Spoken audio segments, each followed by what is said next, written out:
Ang huling katok. Sa isang liblib na baryo sa Visayas, may isang lumang bahay na matagal nang walang nakatira. Ayon sa matatanda, doon daw nakatira noon ang isang babae na pinaghihinala ang aswang. Isang gabi bigla na lang siyang nawala at hindi na muling nakita. Hindi naniniwala si Marco sa mga kwento, kaya nang malate siya sa pag-uwi, nagpa siya siyang dumaan sa lumang bahay bilang shortcut. Tahimik ang paligid. Tanging huni ng kuliglig at malamig na hangin ang maririnig. Habang naglalakad may narinig siyang tok, tok, tok. Akala niya ay may sangalang na tumatama sa bubong. Ngunit nang huminto siya, tumigil din ang tunog. Nagpatuloy siya sa paglalakad. Tok, tok, tok. Mas malapit na ngayon. Naramdaman niyang may malamig na hiningang dumampi sa kanyang batok. Paglingon niya, wala. Mabilis siyang naglakad.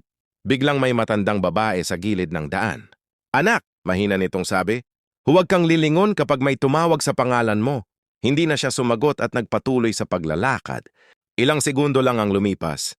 Marco, mahina ang boses. Marco, mas malinaw na. Pinikit niya ang kanyang mga mata at hindi lumingon. Ngunit nang marating niya ang kanilang bahay, napansin niyang bukas ang lahat ng bintana. Patay ang ilaw.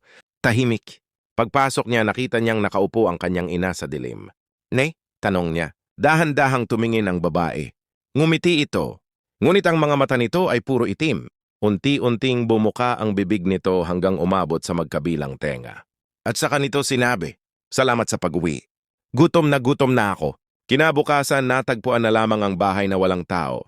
May mga bakas ng dugo sa sahig. At sa lumang puno sa labas, may narinig na naman ang mga kapitbahay. Tok, tok, tok.